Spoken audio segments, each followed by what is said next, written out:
vous réveillez plusieurs fois par nuit pour aller aux toilettes, 1, 2, parfois même jusqu'à 10 fois, ce phénomène s'appelle la nicturie et il touche des millions de personnes, sans distinction d'âge ou de sexe. Ce trouble, souvent minimisé, détruit littéralement la qualité du sommeil.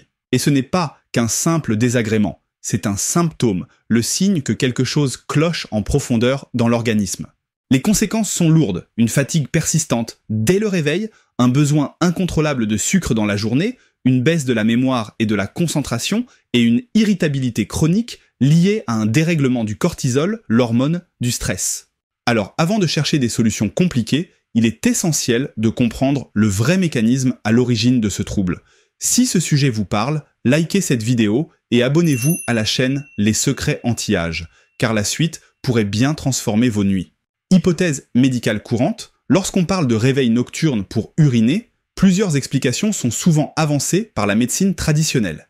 Il peut s'agir d'une infection urinaire, d'une prostate élargie chez l'homme, de calculs rénaux ou encore d'une consommation trop importante d'eau avant le coucher. Mais voilà, même après traitement de la prostate, beaucoup de personnes continuent de se lever la nuit. Un fait déroutant pose question. Si la testostérone baisse avec l'âge, pourquoi la prostate continue-t-elle à grossir? Ces hypothèses, bien qu'intéressantes, ne traitent que la surface du problème. Elles s'attaquent aux symptômes, pas à la véritable cause. Et c'est exactement ce que nous allons dévoiler dans la suite, ce que la plupart des médecins ne voient pas, mais qui fait toute la différence. Lien crucial avec l'insuline.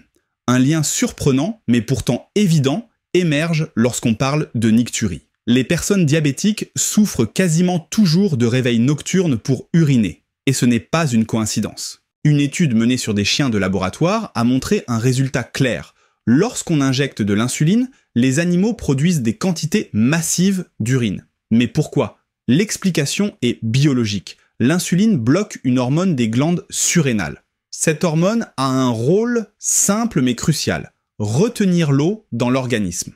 Résultat, quand cette hormone est bloquée, le corps libère plus d'urine, tout simplement. Autre fait marquant, dans les cas de vessie hyperactive, on retrouve presque toujours une insuline anormalement élevée. Et pourtant, cette donnée est rarement mesurée en médecine conventionnelle. Ce déséquilibre hormonal est une clé majeure pour comprendre et corriger le problème.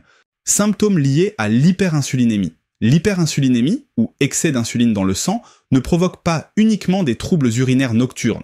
Elle s'accompagne souvent de toute une série de signes visibles et fréquents, mais trop souvent ignorés.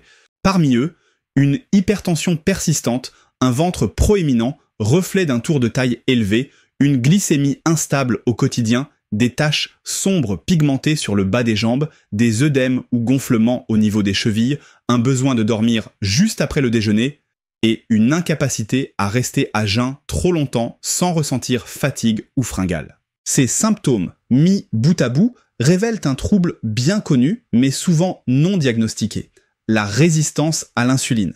Et cette résistance est au cœur du problème que nous cherchons à résoudre. Source principale du problème. Ce que beaucoup ignorent, c'est que le grignotage du soir, même sain, peut être la véritable cause de vos réveils nocturnes. Chaque prise alimentaire, même sans sucre ni glucides, provoque une montée d'insuline. Et c'est là le point clé.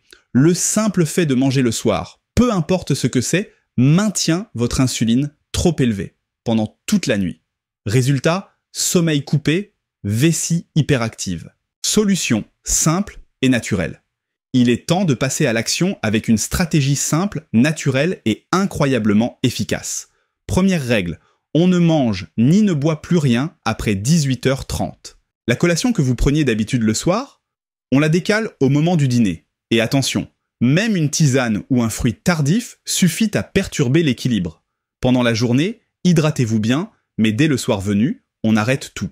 Cette routine toute simple va soulager vos reins et éviter les pics d'insuline nocturne. Et pour aller plus loin, adoptez un régime cétogène en réduisant les glucides à moins de 30 grammes par jour. Associez cela à un jeûne intermittent pour prolonger la période où l'insuline reste basse pendant la nuit. Résultat, des nuits complètes, sans réveil, sans fatigue au réveil. Merci d'avoir regardé cette vidéo jusqu'au bout. Si vous l'avez trouvée utile, pensez à mettre un pouce bleu et à vous abonner à la chaîne Les Secrets Anti-Âge pour ne rien manquer des prochains conseils santé et bien-être.